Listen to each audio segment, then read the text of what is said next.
Bonjour et bienvenue à l'émission Le Peuple métis. Aujourd'hui, j'ai comme invité Joanne Brissette qui va parler du peuple métis, sa position, sa situation actuelle et ce qu'il faut pour être métis. C'est quoi un métis? J'ai aussi M. Roger Senneville, membre de la communauté métisse de la Nodière, de la contemporaine, qui va accompagner Mme Brissette dans sa démarche comme invité particulier parce que c'est un membre de notre communauté. Puis j'aime ça les impliquer un petit peu avec nous autres. Mme Brissette. Oui. On entend souvent dire moi je suis un métis. C'est quoi un métis? Pourquoi être un métis? Qu'est-ce qu'il faut pour être métis? Comment peut-on dire que quelqu'un est métis? Ça commence par l'identification personnelle comme étant métis. Ça veut dire? Nos histoires, on parlait dans un autre épisode, nos liens avec la terre,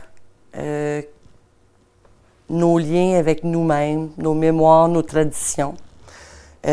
Si chaque individu, individuellement, identifie comme étant métis, comme dans ma famille, c'est la première étape.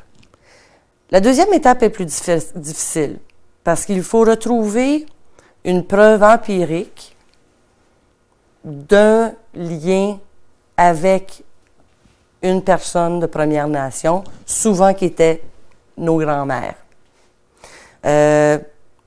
Ça demande des recherches, soit par soi-même ou avec l'aide d'un généalogiste. Quand vous dites souvent étaient nos grands-mères, il y en a qui me demandent des fois, ouais, mais moi c'est trop loin, là.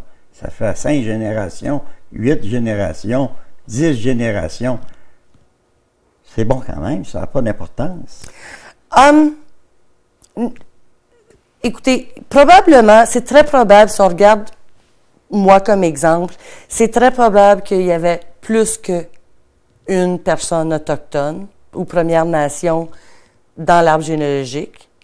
Mais c'est plus difficile de retrouver. On est excessivement chanceux de pouvoir trouver la preuve d'un ancêtre Première Nation. Qu'elle soit n'importe quelle génération, c'est pas grave. Non, ça n'a aucune importance parce sachant très bien que pas tous les mariages ou la progéniture de couples métis est enregistrée auprès de l'Église. Puis comme on a parlé plus tôt, l'Église tenait lieu de l'État civil. Donc, si nos grands-mères Première Nation n'avaient pas été baptisées ou confirmées ou le mariage n'avait pas eu lieu par l'Église catholique, on ne peut pas trouver la preuve de notre ancêtre autochtone. Alors, on les prend où ce qu'on peut. Je sais, dans mon cas, que j'ai des ancêtres, des femmes Première Nation, beaucoup plus près de moi que Catherine Anenontac, mais malheureusement, on ne peut trouver une preuve suffisante pour satisfaire les demandes du gouvernement canadien. OK. Si je résume, moi, je me reconnais comme métis par rapport que ma culture, ce que ma grand-mère m'enseignait, ce que mon père, ma mère me disait, ce que je mange, ce que j'aime dans la vie, je m'identifie plus comme un autochtone que comme un blanc. Quand je dis autochtone, j'inclus les métis en travers de tout ça, là. Oui. Ça, c'est ma reconnaissance que pour moi, là, je me reconnais en tant que métis. Oui. Des liens généalogiques, j'en ai. Mon arrière-grand-mère, c'est une Indienne. Mon arrière-grand-père, c'est un Indien. 2 communautés différentes. Oui. Mais j'ai des preuves de ça. Oui. J'en ai plusieurs autres aussi, chez les Hurons, chez les Micmacs, bon, peu importe. Donc, les 2 premiers points, je les ai comblés. Oui. C'est ça, en fond. Ça répond à ce que vous me dites. Et vous apportez un point important.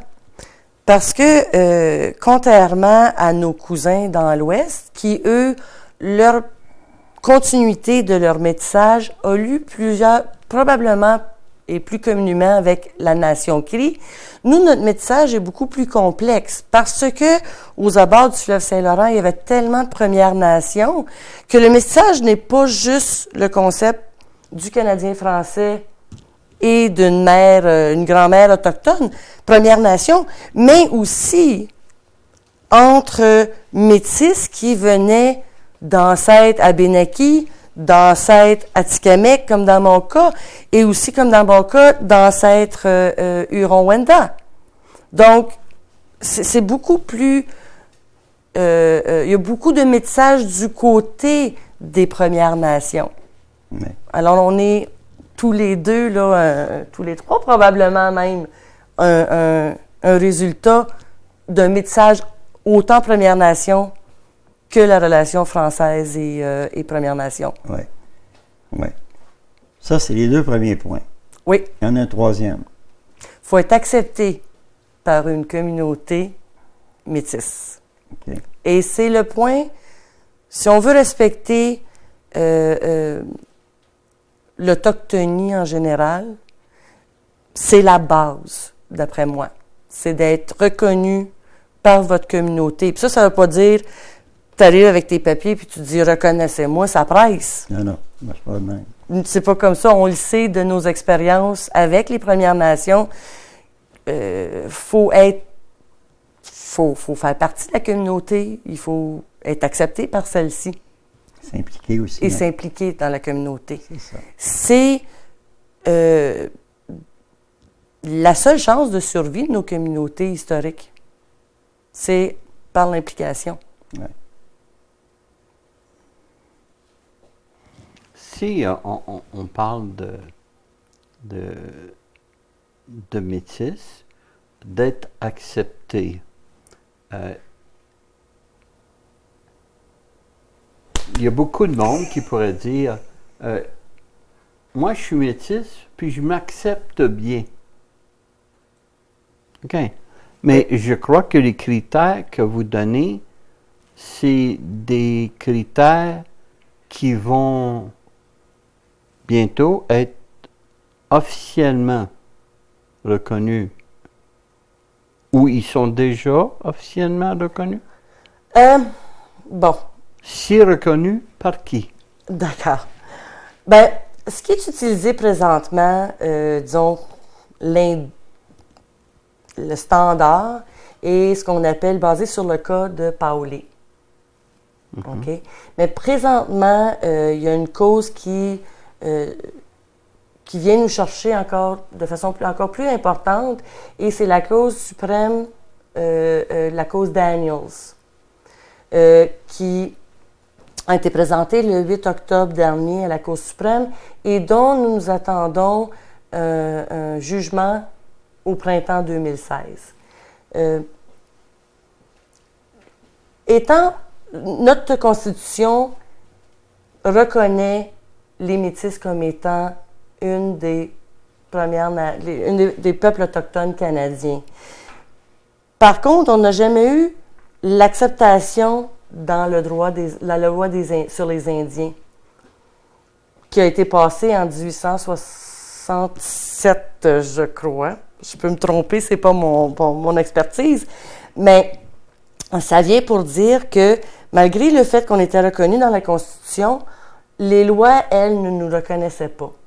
Et ce, à ce jour, d'ailleurs. Et on espère qu'avec le jugement Daniels, nous, tout comme les Inuits en 1932, seront reconnus sous la loi des Indiens, sous l'acte des Indiens. OK. Parce que, dites-moi si je me trompe, j'ai cru lire dans le code de Crowley que, je crois que c'est là-dedans que j'ai lu ça, qu'un métis, un autochtone, un Indien, ce sont tous des Autochtones. C'est la même chose où... Juste un petit bémol, ce sont les Métis, Oui, les Inuits et Oui. les Premières Nations, oui, qui est le terme qu'on se sert maintenant plutôt que utiliser le terme indien. oui. Parce que le terme C'est indien, ça, oui. surtout du côté du Canada anglais, est considéré dérogatoire pour eux. OK. Alors, par respect, moi, j'aime utiliser Première Nation. Première Nation, oui. Oui, ce sont les 3 peuples reconnus comme étant autochtones au Canada. Mais si on dit que ces 3 peuples-là sont déjà reconnus comme étant autochtones, ce que l'on parle dans le cas de Daniel, c'est bien de juste prouver que quelqu'un est métis. Non, pas du tout. Non. C'est de prouver que les Autochtones, que les Métis sont des Indiens au sens de l'acte sur les Indiens. OK. OK. En fait, on devient une responsabilité fédérale plutôt que provinciale, tout comme nos Premières Nations et tout comme nos Inuits au Nunavik, au Nunatiavut, au Nunavut et au territoire du Nord-Ouest. Mais maintenant, on n'est pas sur le lac des Indiens encore. Non, on est sur la on a- Constitution On est sur canadienne. la Constitution, parce qu'on n'en fait même pas partie de lac des Indiens. Ils nous ont ignorés complètement. Oui. Donc, c'est ça qui fait qu'on n'est pas reconnu. Il aurait fallu être reconnu dans le lac des Indiens. Donc, tout ce qui est hors réserve, il est exclu. Fait qu'on est exclu. Oui. Mais, Daniel, c'est comme Mme Belsette dit, au printemps, on devrait avoir de bonnes nouvelles là-dessus. Moi, j'imagine que les 2 premières instances de cours ont reconnu l'existence et la Constitution, puis ont reconnu ça. Maintenant, il reste la 3e, mais ça va être difficile pour eux autres de pas aller dans le même sens que les 2 premiers jugements qu'il y a eu, j'ai l'impression. On est optimiste. On est optimiste, oui. Oui, oui, oui. Mais qu'est-ce que ça va vouloir dire pour nous, métis, ici au Québec, qui